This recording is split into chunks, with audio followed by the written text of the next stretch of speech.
guys, TJ here. In this video, I'm reviewing the Signal Yuki Pro snowboard. Let's get into it. All right, so before we get into the construction, for your reference, I'm 5'10", I weigh around 155 pounds, and I tested this snowboard in size 156. Now, I've had the pleasure of watching Yuki snowboard in person a couple of times. I saw him at Jackson Hole at Kings and Queens. I saw him at Mammoth for World Quarters. And this dude is an absolute unit. He is a weapon out there, and he's got a board to match. So let's get into the tech.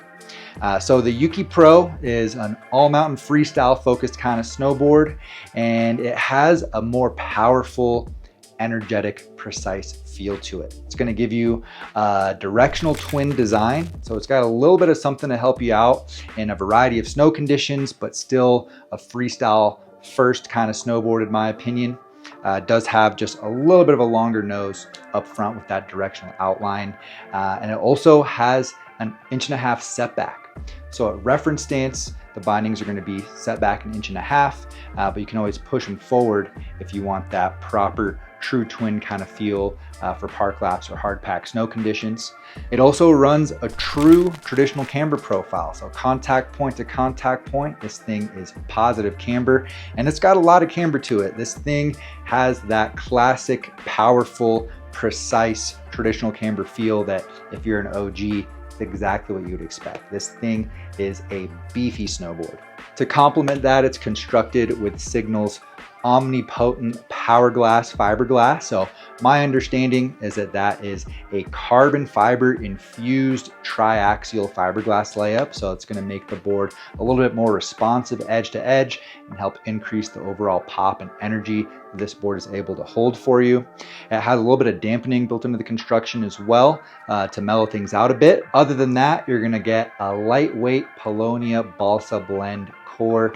So this board does have a nice light maneuverable feel underfoot, which is always great. It runs the channel system, so you're going to get unlimited stance width options, and that is compatible with pretty much every major binding out there, as well as a high-end sintered base. So that's going to be a dense base material that's harder, more durable, and faster compared to an extruded base.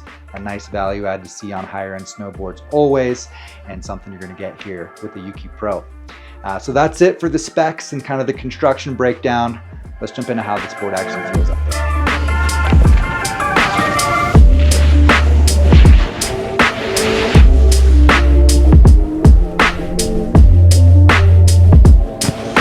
So starting off with the overall flex and feel you're going to find with the Yuki Pro. This is definitely a bit of a stiffer snowboard. I placed the flex solidly on the stiffer side of medium, both lengthwise and torsionally. This is a powerful feeling snowboard and something that will still give up flex, but you're gonna have to work for it. You know, it's not really geared towards sitting in a tall tail press. It's more geared towards high speed, power, and control, just with the overall vibe of the board. But with that being said, I think you can have a lot of fun playing around with ground tricks with a stiffer board. It's just gonna have a little bit more precision, you know, than a typical like buttery snowboard that we would talk about on the channel. So watch your edges if you're out there messing around with those maneuvers. But it is a freestyle board, so if you enjoy that stuff, go for it. But on the flip side, that stiffer flex, the carbon, the triaxial glass, and all that camber really allow this board to hold potential energy very well and come through with an explosive pop. That's a big highlight for me on the Yuki Pro. It is harder to load up and kind of figure that out, but once you do, this thing will quite literally springboard you in the air when you're looking for that snap and pop. All right, let's talk about park laps and how this board feels riding with a more freestyle approach. So I would say it is definitely more jump leaning, way more on the jump side, just with the overall feel you're gonna find in this thing. It has a lot of precision, feels really good snapping on the takeoff on jumps. It makes a really good platform to pop off of and just really feel like you got a solid edge going into things. Has plenty of stability to step up to the largest features your park has. I mean, this would be a board I'd look at the XL line at Copper, and I would feel a little bit more confident with this thing under my feet, stepping up to those really, really big features. But with that said, I think you can still have a lot of fun on the jibs as well. I don't know, if you've had a chance to ride a stiffer park board, but it kind of jibs like that. It's not going to give up a lot of flex, but it's really going to hang on to rails really well. Also, definitely going to have a much more confident feel for features where there's like a gap on, or you're just coming in with a lot more speed. I think in general, that's the type of features and riding that this board is geared more towards. With the stability and performance it offers, it's going to have a better feel in maybe like late season conditions with like bumpy, slushy snow. We had some of that out of Mammoth. It's going to power through that a little bit better. But overall, it's a powerful jumper of a board and is fun on the jibs too, but just has a lot of precision for features where you're going in at slower speeds. So take that for what you will, but definitely a really fun one all around in the park for that more high performance feel and more experienced rider. I also want to talk about the carving and resort experience you're going to get with the Yuki Pro. So 2 specs I want to throw out there for the 156 are the waist width, which comes in at 25.1 centimeters. So it's a little bit narrow, going to have a very nimble feel to it, but maybe a little bit less conducive to aggressive edge angles if you're the type of person that really likes to dive into aggressive deep carves. You might have to focus a little more on ankle flexion to make sure your toes aren't digging in too much, but the nimbleness is definitely nice. And it has a longer side cut. So at this size, you're gonna find a 9-meter side cut, which is gonna naturally throw you into longer arcing turns and makes the board much more comfortable when you're just pointing it straight downhill. This thing has a confident feel at speed, and it is just a ripper, honestly. If I had to summarize the carving and just resort exploring type of vibe, it is a very capable, very locked in, confident snowboard. It's the kind of board where you're really not going to find the speed limit unless you push it hard.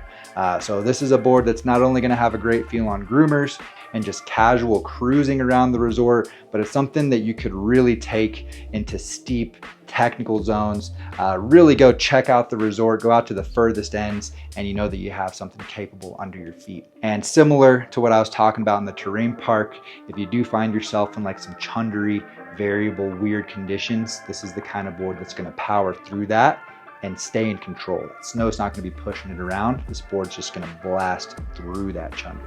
And I do want to talk about how this board feels in powder as well. I was able to get it out on a beautiful day in Rusutsu in Hokkaido, Japan.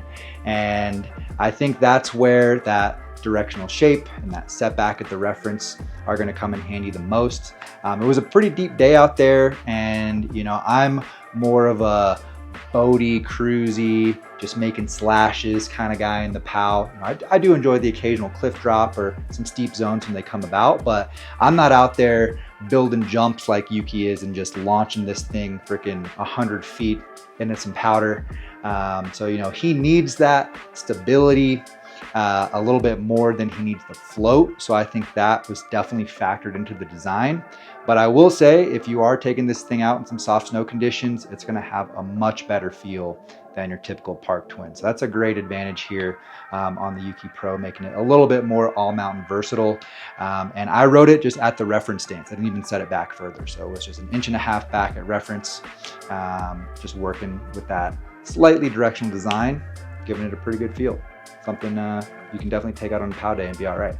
All right, so overall, who is the Yuki Pro for? I would say definitely geared towards riders that have some experience under their belt. If you're more of a beginner or low intermediate, this is gonna be way too much board for you. It's a board that definitely prioritizes stability and precision. So if you enjoy that type of feel in the terrain park, this could be a great choice for you. Or if you're looking for something that's just very all mountain capable, gonna hold it down with a confident feel under your feet, but also be really friendly in a freestyle setting, this could be a great option as well. So if that sounds like you, check out the Yuki Pro.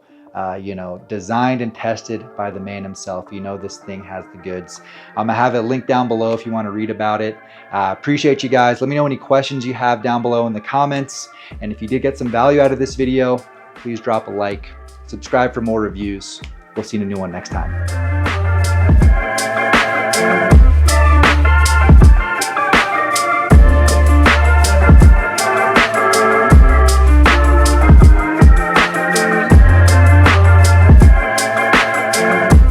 Later, guys.